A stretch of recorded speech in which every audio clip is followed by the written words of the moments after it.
Hello viewers, আজকে আমি আপনাদের সামনে একটি সেরা একটি স্ক্রিন রেকর্ডার অ্যাপস নিয়ে এসেছি। আপনারা খুব সহজে এই অ্যাপসটির সাহায্যে স্ক্রিন রেকর্ড করতে পারবেন। আপনার স্ক্রিনের যাবতীয় কিছু রেকর্ড করতে পারবেন। তো চলেন দেখে নেওয়া যাক। অ্যাপসটি ইনস্টল করতে হলে প্রথমে আমরা প্লে স্টোরে যাব, দেন স্ক্রিন রেকর্ডার লিখে সার্চ করলে এরকম একটি ইন্টারফেস আপনাদের সামনে চলে আসবে।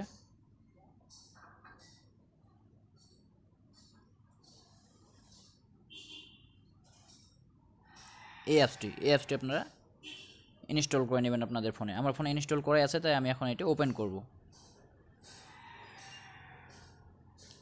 ওপেন করার পর এখানে কিছু সেটিংস আপনাকে ঠিক করে নিতে হবে।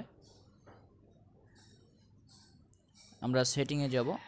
সেটিংয়ে যাওয়ার পরে যে মাইক্রোফোন লেখা আছে, এখানে মাইক্রোফোন, এটাকে অবশ্যই মাইক্রোফোন করে রাখবেন যেহেতু আপনারা স্ক্রিন রেকর্ড করবেন। তারপর ভলিউম কম বেশি করা যায়, এখানে আপনার 100% দিয়ে রাখবেন। রেজুলেশন 1080 পিক্সেল করে রাখবেন। আমি এখানে যেহেতু ভিডিও করতেছি এই জন্য এটা শো করতেছে না। তারপর আপনারা যদি স্ক্রিনশট নিতে চান তাহলে যে স্ক্রিনশট অন অফ করবেন। তারপর এই ব্রাশ চিহ্নটা অবশ্যই আপনারা অন করে রাখবেন, কারণ এটার মাধ্যমে টিক মার্ক করা যায় ভিডিওতে। এই যে এইভাবে টিক মার্ক করা যায়, এইভাবে টিক মার্ক করা যায়। আপনার যেমন খুশি তেমন টিক মার্ক করতে পারবেন, গোল দিতে পারবেন, তারপর এইরকম দিতে পারবেন। ওকে, এই যে ব্রাশ, এটা আমি যেহেতু ভিডিও করতেছি এই কারণে মনে করেন যে এটা দেখানো যাচ্ছে না। এই ছিল আজকের অ্যাপস।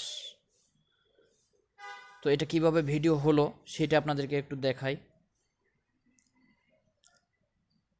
যেমন আমি এখানে এটা ভিডিও করে রাখছি, সেটা আপনাদেরকে দেখাই। ওকে, এক্স রেকর্ডার আমার ভিডিও করা আছে, এই ভিডিওগুলো আমি দেখাচ্ছি আপনাদের। এই যে আমি যে এতক্ষণ ভিডিও করতেছি, দেখেন এই ভিডিওগুলো করা আছে, এই ভিডিওগুলো করা আছে। তো ঠিক আছে ভিউয়ার্স, আজকের ভিডিও এই পর্যন্তই ছিল। আপনাদের যদি আমার এই ভিডিওটিকে ভালো লেগে থাকে তাহলে অবশ্যই লাইক কমেন্ট করতে ভুলবেন না। আমার চ্যানেলটিকে সাবস্ক্রাইব করে পাশেই থাকুন।